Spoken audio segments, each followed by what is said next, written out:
Flynn was born in 2008, and he failed the newborn screening at the hospital.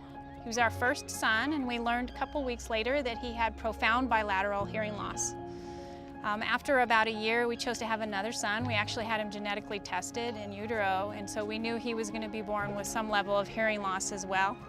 When he was born, he has a similar hearing loss, profound, so that they can't learn to speak with normal hearing aids.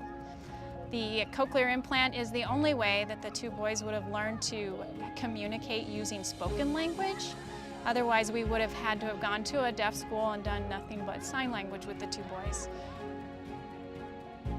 This is an example of one of my boys' cochlear implants. It comes in about 4 or 5 pieces. When we get a lot of static building up on them, you can short a battery, you can destroy one of these coils, you can actually completely fry one of the processors and have to replace that because of that. That's about $2,500 to purchase one of these. When we would go to playgrounds, we would take off their equipment so we wouldn't damage it.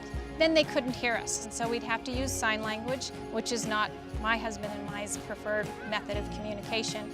So now that we can come to a playground like this, where there's playground grass to help with static, bringing it down is spectacular, especially for 2 kids who have this kind of equipment on all the time. Another benefit of the playground grass that's here is the padding underneath it.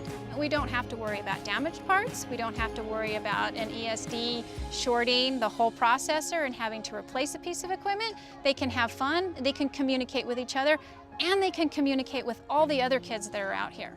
Thank you, ForeverLawn!